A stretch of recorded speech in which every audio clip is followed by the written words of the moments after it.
And what's up, everybody? Welcome back to the channel. It is your boy Cheap Ludes over on the Cheaper Ludes channel, and we're talking about MLB The Show 21 today.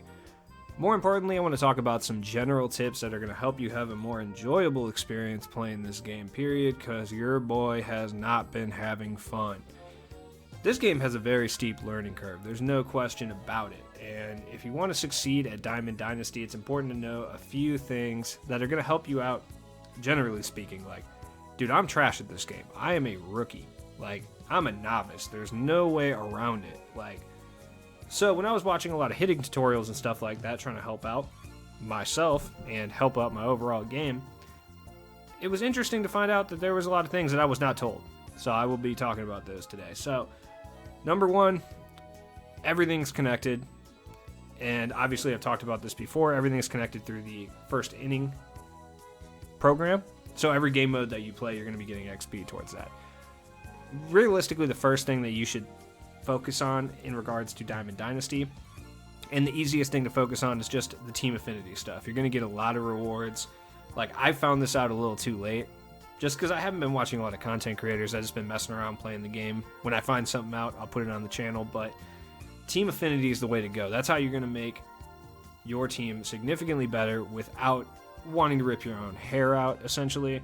That is when the servers are actually working. So the rewards are pretty good. I mean, you get some 42 players. Ballin' is a habit packs, which I'm relatively certain are just the worst packs, period, because I have not gotten a single thing, even over, I don't even think I've gotten a gold out of there. I don't even know what's in the Ballin' is a habit pack, and honestly, I can't find anywhere that tells me what's in it. These Team Affinity packs are probably better. I don't know. But one way to get Team Affinity points quickly and easily is to play March to October.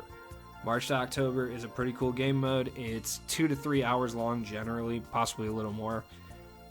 And you play most of the games in the 6th or 7th inning, and you have to just finish it out. Now, you basically take control of whatever team, and you have to select a team within that Team Affinity division.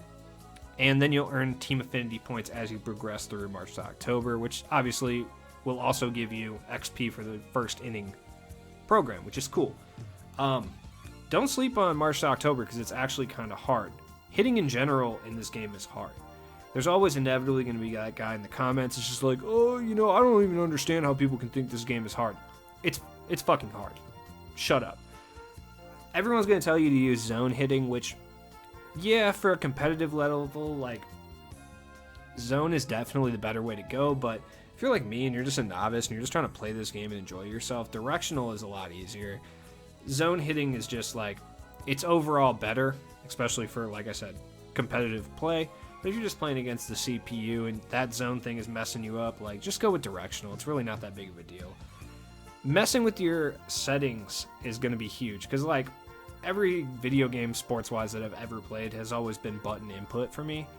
But I found that I've been ahead on pitches so much that analog is actually better because it's like that split second that I have to flick the actual analog stick up helps me hit.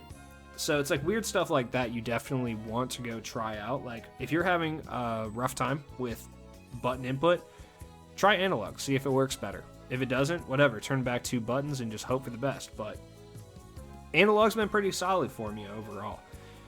But I'll tell you one thing, that is not the easiest thing that you can do to make your gameplay experience a lot better. Your hitting view, not really that important. I mean, I use Strike Zone 2. I know a lot of people will tell you that Strike Zone and Strike Zone 2 are the way to go. I personally have tried majority of the hitting views just to see which one I like better. Strike Zone 2 is just my favorite in regards to seeing pitches and for timing purposes. But you could be completely different. You could use MLB The Show 15 and be totally fine. Like, there's no one hitting view that is going to be the one that everyone should use that's best for everyone. It's very dependent on how you feel. And, like, when it comes to hitting difficulty, if you're playing offline modes, just put it on rookie. Who cares? No one cares. I promise you there's not going to be some, like, guy that appears and is like, oh, you're a pleb. You're using rookie. No one cares. Guest pitch, you always want to turn that on. Gives you just a little bit more of an advantage. You can at least narrow down what pitch it isn't. Now here's the big one, and I wish someone would have told me this, but nobody told me this. Simulation is what the gameplay style is on automatically, right? And if you're playing March to October or even any of the offline modes and you have simulation on, it's going to be very difficult to hit. I promise you it will. You'll be able to hit the ball the same if you have it on simulation and casual, as far as like making contact and putting the ball in play and stuff like that. But when you have it on simulation, you'll hit into so many outs. It's absolutely crazy. Turning casual on has been a godsend for me. Look, I don't care if somebody knows I'm playing on casual when I'm playing March to October. I don't give a shit. I don't care at all. Judge me. I don't even play this game full time. I'm putting it on casual all day, every day. It just made my experience so much better playing March to October. Like, realistically, you're just grinding it for affinity points anyway. Like, it doesn't matter. You're not grinding it for cool points. Like, you're not getting cool points because you tell everyone you play on simulation. I promise you it doesn't matter at all. I'll play on casual, on rookie, all day. It does not matter. I'm here to grind affinity points in the quickest and most efficient way possible. Like, when you go to Diamond Dynasty, it'll automatically flip back to simulation, even if you have it on casual, so it doesn't really matter. That's a whole different set of sliders and gameplay tweaks, so you don't have to worry about changing it back and forth. And honestly, if you're playing on casual, why even change it back to simulation? Now, like I said, there are certain people that might even hit better on simulation. That is a thing. I'm just saying, if you're having trouble right now and you're on simulation, flip it to casual. It might help quite a bit. Now, when it comes to March to October, you're going to want to pick teams that have a variety of things. Like, it's only one season. You can basically lead it into your franchise, but you don't really need to. After the season is over, like, you can just restart it and grind affinity points that way. The franchise doesn't give you any affinity points. So, I've played with the Cubs and the Brewers so far because I'm doing NL Central. And the Cubs are an awful team to do this with. Granted, I was playing on simulation. I'm a Cubs fan, right? Because I'm from the Chicagoland area. But they are just the most boring baseball team. It is what it is. Even as a Cubs fan, I can admit, their team's just boring. Javier Baez is cool. Everyone else is just stale. You're not going to sit here and tell me you like Anthony Rizzo. He's boring as shit, dude. I'm sorry. It is what it is. They don't even have Dexter Fowler anymore. The audacity. They're just not a fun team to play with. Let's just be honest. They have a terrible bullpen. The hitters aren't even really that tight. They do play at Wrigley, which is like the tiniest field in all of baseball, that people seem to love, even though they have pea troughs that people slide down in the middle of games because Cubs fans are literally psychotic. But the Brewers are fun because they have Devin Williams and they have Josh Hader, so most games will put you in the 7th or 8th, sometimes the 6th, but you have a 1-2 punch of elite pitchers that you can close out games with. Like, I've won these just by playing March to October today. And, like, there's probably nothing good in here. Ooh, Eric Sogard glasses. Cool. I got Austin Gomber. But free cards are free cards, you know. It is what it is. I can quick sell that for 12. That's cool. I got Brady Singer. Great. Here's a ball and there's a habit pack. Is there anything good in it? Probably not. Do you like Hector Perez? Because I got him. David Robertson's still in here? He's still in the league? Sick. And dusty ass Nelson Cruz. And I got some, I don't know, dude. I'll take the bat, I guess. Oh, I should have picked the other one. It sells for way more. What am I doing? I'm recording a video. It happens. Yeah, I'll take Velocity. It's fine. So, yeah, I got some stuff. I got a uniform. The Cardinals uniform is objectively the tightest, but I can never rep the Cardinals. Never. It could never happen. Couldn't be me. Couldn't be me.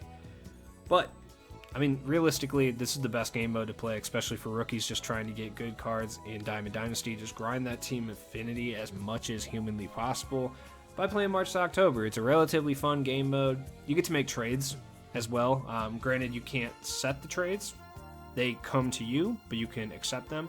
And I will say, being it's only a 1-year game mode that you're just going to restart anyway, if somebody's offering you a solid MLB player for your prospects, just get rid of your prospects, please. Now, as far as other divisions, like, you get less Team Affinity points for using powerhouse teams like a Phillies or an Atlanta or like a Dodgers, or I think you get less for even using the Cardinals because they have Arenado and Goldschmidt and Flaherty. It's going to make your life a lot easier, but you are going to get less affinity points. Granted, it's not that much less, like maybe like 5 to 10 less if you finish it. So maybe do one of those teams first, just get used to it. But yeah, if you want to pick a team that's going to be easy in the NL Central, like the Brewers are a good team to pick. They have a lot of trade capital. They have 2 incredibly good relievers that can shut down games at the end. Just a way more pleasant experience than playing with the Cubs, and that's coming from a Cubs fan. NL West, I mean, which team has Trevor Story? The Rockies do, obviously. You pick them. Trevor Story is a monster and has led me to many a fantasy championship. Shout out to Trevor Story. I am your #1 fan. You want to do your daily moments too. I mean, these are kind of less important, but you do get some good reward cards. Like, Giambi's not great, but when you do Evo him up, he's a pretty okay card. Matt Kemp looks fun. Bumgarner looks like a pretty good pitcher once you Evo him. The Evos in this game are pretty sweet. I do enjoy them. I like how the card art changes. I said that in one of my last videos, and I cannot gush enough about that stupid little feature that I love so much. I can't. It's just great. Like, oh good, you get another ball and it's a habits pack. That's fun. I literally just, can somebody please comment and tell me if there's anything good in there? Because I've opened like 10 and haven't gotten anything over a gold player out of those packs yet. If you want to start and get a pretty solid card to grab, shout out to everyone who commented before in my last video, but like Mickey Mantle seems to be a very solid card, and a lot of people have told me that that's a perfect starter card. So definitely go after that. But just playing the game, you'll get first inning stuff, you'll get packs. You know, the packs aren't great, they don't have good odds. Conquest is cool, there's like hidden packs and stuff, but it's very, very time consuming. It does have elements of strategy, which are cool. Don't be afraid to sim. Like, don't. Even if it's medium, who cares? Just sim. Just makes your life so much easier that way. Like, I promise it does. One more thing. I did want to talk about March to October because it happened to me twice today, and I'm wondering if anybody else had the same issue.